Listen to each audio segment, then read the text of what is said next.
the free press of Africa is in jeopardy because all of the parasite nations, the neo-colonialist nations, are coming into Africa, building relationships with Africa's major television stations to make sure they don't print anything that is unfavorable to the neo-colonialist agenda. So if China continues to invest as heavily as she has into African media, African people will be ignorant and uneducated as to what the Chinese are up to, because you won't have any press that can accurately report on how China is making incursions into Africa. Okay, so China has invested $72 billion in Africa since 2014. China is currently Africa's largest beneficiary of loans. Africa owes the white man, the power structure, in particular the IMF, $42 billion. So you're looking at $72 billion to China. China just promised another 50, and then you have $42 billion to the International Monetary Fund. Right now, Africa's debt to gross domestic product ratio is 68%. What that means is 68% of everything Africa makes, all of the revenue on the continent, 68% of that. And some countries are under that, some countries are over that. But 68% of everything that the mother continent produces as of right now is owed out to debt. That is a big problem, because that means that we are only 32 percentage points away from Africa owing everything that she generates financially and otherwise to these vampires, to these parasites, be it Chinese parasites, East Indian parasites, Russian parasites, British, French, Belgian parasites, or American parasites. And we need to be very clear about something. The reason it's so difficult for Africa to improve herself isn't just because of corrupt government. Every government on the planet Earth is corrupt. The American government is corrupt. The British government is corrupt. The Chinese government is corrupt. Every government is corrupt. No government on Earth functions under righteousness. The reason Africa is having such a difficult time, I hear someone speaking. The reason Africa is having such a difficult time is because of the structural adjustment programs that are imposed on Africa from the World Bank, the IMF, Britain, France, and Belgium. Three of the major structural adjustment programs that they impose on Africa: number one, you must have a free market economy. What that means is no African country that accepts loans from the World Bank, none of them are allowed to protect any of its domestic markets. So if I live in a country that produces tea, I don't want anyone else coming into my country to sell tea, because I'm going to protect my country's tea market to make sure our economy survives. But America is going to tell that African country, you cannot protect your tea company. So that means that if Starbucks wants to sell tea, if Lipton wants to sell tea, if Tetley wants to sell tea, you have to let these parasitical corporations come into your country and compete with your own homegrown domestic tea market. And that is why so many African economies are being sabotaged. This is why Africa is actually importing products that Africa can make. Africa is importing products that Africa can grow, because they don't want Africa to become an independent power. And so they force these governments to accept competition from other countries, even though these other countries will never accept competition from African commodities and products. That's number one. Number two is the interest rate. The rate that they charge Africa for these loans is so expensive, so ridiculous, so unacceptable that you'll be paying these loans off for the next 100 years. They do that on purpose to keep Africa into debt. And then the third thing that they require in exchange for these loans to the African continent is these family planning strategies and recommendations. Moving on, a couple things that Africa needs to do. Number one, Africa needs to reclaim its media. Africa needs to reclaim its media. Sorry, my leader, may I interject? There's someone with an iPhone. Can you kindly please mute? Or the host, can you mute the iPhone, please?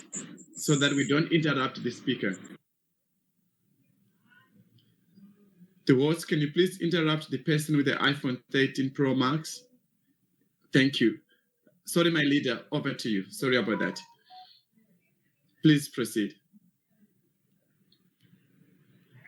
You've muted the speaker. Oh, he was the Yeah, speaker. that was his phone. It was your phone. Okay, so someone, okay, please unmute the speaker. But there is a background music sound. I don't know if it's from him. There is another We iPhone can't hear making a noise. Dr. Umar. Hold Okay. Test, test, Can one, you two, please 1, unmute 2, this? test, test. Yeah, hear it's you. working. We Okay. hear you All now. right. Okay. Thank you. Okay. So one of the things that Africa must do continent-wide, perhaps the African Union can play a role in this, Africa has to reclaim her media. Over the past 10 to 20 years, the Chinese government, as well as the Americans, the British, the French, the Belgians, the Russians, and others, they have been investing in African media, and they have been subsidizing African media. They are doing this heavily. So there is the free press of Africa is in jeopardy because all of the parasite nations, the neo-colonialist nations, are coming into Africa, building relationships with Africa's major television stations, Africa's major websites, and Africa's major newspaper printers to make sure they don't print anything that is unfavorable to the neo-colonialist agenda. So if China continues to invest as heavily as she has into African media, African people will be ignorant and uneducated as to what the Chinese are up to because you won't have any press that can accurately report on how China is making incursions into Africa with terms of land, resources, and other things. It's the same thing with the French, the same thing with the British, the same thing with the Portuguese, the same thing with the Americans. Africa's free press is in jeopardy because it is accepting too much money from the Chinese. And the last time I checked, the Chinese now have the largest foreign media system in Africa. The Chinese are all over Africa paying off media platforms to report favorably upon Chinese neocolonialist initiatives. Next up, education is a big issue in Africa. The median age in Africa is 19 years old. That is a good thing. 19 years old is the median age in Africa. That means that nearly half of Africa are young people. That means promise. That means posterity. That means we have the opportunity to educate and organize and pan-Africanize the consciousness of the future leaders of America, the future leaders of the African continent and the diaspora.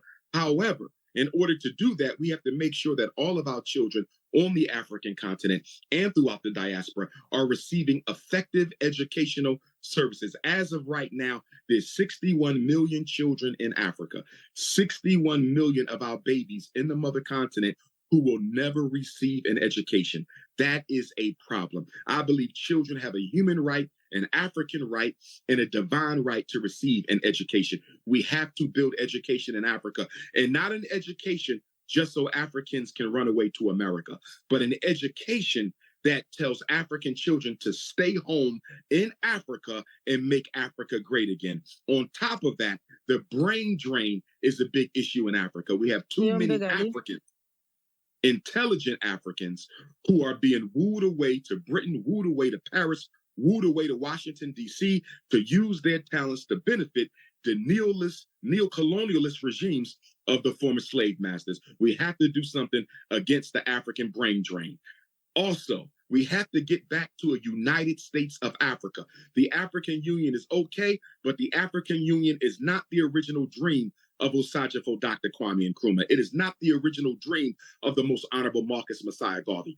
They proposed a United States of Africa. The problem with the African Union is most of the member states are in debt. Let me say that again. Most of the member states are in debt to foreign interests. So a lot of the decisions that are made at the African Union are not made in the benefit of African people. They're being made in the benefit of the neocolonizers. On top of that, we have to deal with the fact that the new African Union headquarters was built to a tune of 200 million US by the Chinese.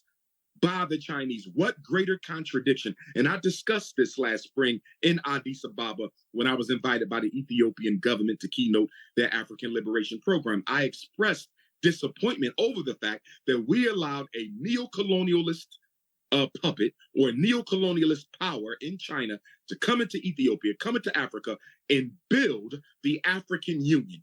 Nothing is worse than having a neocolonialist build the headquarters for African governments. I'm quite sure that they put all kinds of listening devices throughout that African Union. We should be building it ourselves. On top of that, we have to look at the fact that the Chinese are loaning too much money that they know African countries cannot pay back. And the reason African countries are so quick, excuse me, to jump onto these Chinese loans is because the Chinese don't have as many restrictions as the European parasites for African countries to access the loans. Chinese will give you more money and Chinese have less restrictions. But what African countries are not paying attention to is that the Chinese interest rate is also higher than the World Bank and the IMF. And let us put this in perspective. Although Africa owes $72 billion to China in debt, and although China is promising another $50 million of investment, and by the way, investment is the new word for neocolonialism. Investment is the new word for neocolonialism. But what we have to put in perspective is although China is America's leading investor, neocolonialist, what Africa owes China is only 1/3 of what Africa owes to the Caucasian parasite. So I want to make sure we understand that although China is leading in debt, leading investor in America, in Africa, Africa still owes more to the white man than what she owes to the yellow man. While the white man and Chinese man can't stand your black ass.